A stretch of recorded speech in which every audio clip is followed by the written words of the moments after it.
Culture change. It's happened before. It needs to happen again. Take a good look at a fire rescue response in Coral Gables back in 1985. No gloves, no goggles, no fear. District Chief Tony Tozzi sees himself holding an IV bag in his mouth. That was the norm back then. No one worried about blood. The guy that came back to the station with the most blood on him, was the coolest guy, and you had the best stories to tell, and it was just kind of like a badge of courage, badge of honor back then. But then the AIDS epidemic taught us about bloodborne pathogens. Healthcare professionals were contracting hepatitis C, and things changed. We went from, not wearing this stuff to double gloving, Tyvek sleeves, goggles, masks, and no more coming back to the station and washing our hands in the sink that we shave and brush our teeth in to clean off all the blood. Blood was no longer a badge of honor, just as soot from a fire is no longer the trophy it once was. Those trophies that we used to bring back to the station, we learned could potentially be a death sentence. You come out of a fire, whatever clothes you're wearing, and you know it, because a day later, 2 days later, you take a shower, you go for a swim, you go for a run, you can smell the smoke coming out of your pores. You're not smelling smoke, you're smelling chemical residue. We now understand the need for an on-scene decon process to protect ourselves from contaminants. Here's how it works. When exiting the building, stay on air, going straight to the decon area.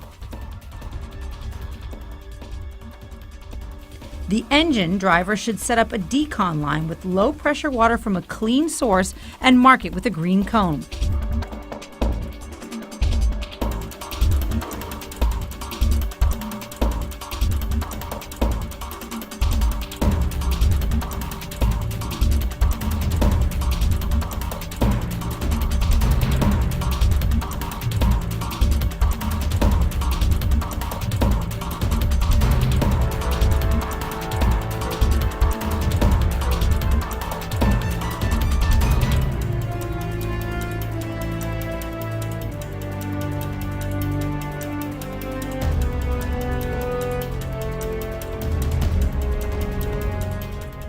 Man, engine 33, decon is set up at engine 33. It's a quick rinse, really no more than a minute, and if you have multiple people exiting the building at the same time, a little coordination between who has the most air goes last, and those that have the least amount of air go first. Stay on air while checking each other out and turn the radio mic right side up.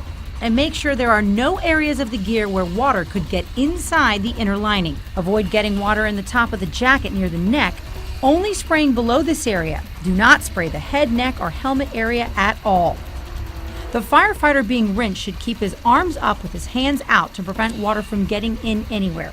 Work your way from the top to the bottom, getting under the pack and the straps, and then switch and have the firefighter who was rinsed wash the other firefighter the same way, still on air. The last rinse is of the bottom of the boots, and then you can both go off air. The helmet will be cleaned later with the radio and the pack. Here's why this is so important. There are 3 routes of exposure to contaminants from your gear. 1, inhalation, 2, ingestion, and 3, absorption in the skin. You want to minimize your risk, and the rinse does this in 2 ways. Getting particulates away from your airway. One of the best ways to remove the particulate contaminants is to put water on them. It holds it down, makes it less likely to become airborne. And also away from your skin. When you're coming out of the building, your body temperature is already elevated. Your pores are wide open. These potential contaminants are sitting on our body, and when the pores are open, it's a gateway into our system. Potentially there may be smoke or particulate matter still within our environment, and that's why we want to come off our mask last, because of the potential of that route of exposure being inhalation. We want to protect our respiratory system at all times.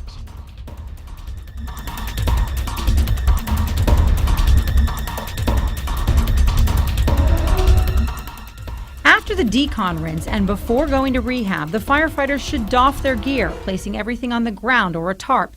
The gear doffing area should be downwind of the rehab area. Be careful, especially when taking off your hood. You're going to be pulling it over your face, which is a direct route for inhalation or ingestion. So a brief period of time of holding your breath, removing the hood in one solid motion, getting it away from your face, and then taking that breath. The goal is to keep the rehab area as clean as possible. Now for the wipe down. First, using department-provided wipes, clean your hands very well, getting in between your fingers. Use a new set of wipes for your face, cleaning your forehead, cheeks, and then another set for the neck region and the area behind your ears. Use a clean wipe for your eyes. Your eyes, for example, is a great example of an avenue for which contaminants can enter our body. Same thing along our neck. You have your various glands and you have thinner skin. You also have a lot more hair in this area that potentially allows the avenue of travel for those contaminants through the hair follicles and the open pores. Remember not to eat or drink until your hands and face are wiped clean so you don't ingest anything. After your hands, face, and neck are clean, move to the rehab area. Make sure your bunker pants are all the way down and away from your groin area. It's important to bring and switch back into your department uniform work boots, and an extra change of clothes is recommended. Science has proven the gear is still off-gassing, so gear bagging will further protect you while riding in the cab. So the longer that it sits there, the greater the chance is that you're going to get re-exposed to it. So one thing that we can do is we can make sure that when we're ready to leave the scene and that our gear is then taken, placed in the bags with the appropriate techniques to reduce the chances of further contamination or exposure of those products that remain on the gear until it's washed. So while wearing your medical gloves, use the department-approved bags and put your boots, pants, and jacket inside the bag. Tape it up around the base, fold it over on top of itself to tape it up again, and make it easy to carry.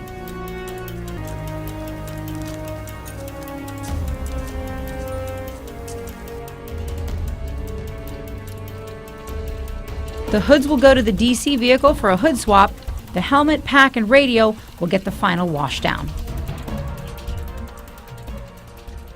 Pick everything up and head back to the Decon area for a final rinse and scrub of the pack and radio strap. The helmet can be scrubbed inside and out, especially the areas that come into contact with your skin. Remember, dirty helmets are no longer a badge of honor. We all want that dark, burnt-looking helmet. We don't want the shiny new helmet look because that means that you never went in a fire. But the reality is all of those particulate contaminants, most of those being heavier than air, are going to fall off your helmet, fall right into your respiratory tract, and be the avenue for exposure. With the regulator seated in the cup to avoid getting moisture in, rinse the back of the pack with a department-approved cleaner, scrub the straps and any tools used. Water application alone doesn't remove all of the contaminants, but it will remove the majority of it. When cleaning our equipment, we must use department-approved solutions. If we use a technique of scrubbing and those approved solutions, we can clean well and get in between the fibers, helping reduce the excess amounts of potential contaminants. Make sure that when we're wiping down the inside of our helmet and not flushing it, that we're careful around the sweatband and the inner part of the helmet. That area sits directly on your temporal region and is a potential for more contamination into your body. The clean packs then get clipped back into place. The gear is bagged and now protected from the interior of the vehicle for the trip back to the station. If a call drops for the unit, the bag can then be ripped open. And most importantly, when you get back to the station, make sure to shower within the hour. The skin is the body's largest organ, absorbing everything. So remember, after the next fire, this says it all. Whether it's an unknown biohazard or the obvious known carcinogen, either way, it's time for Decon.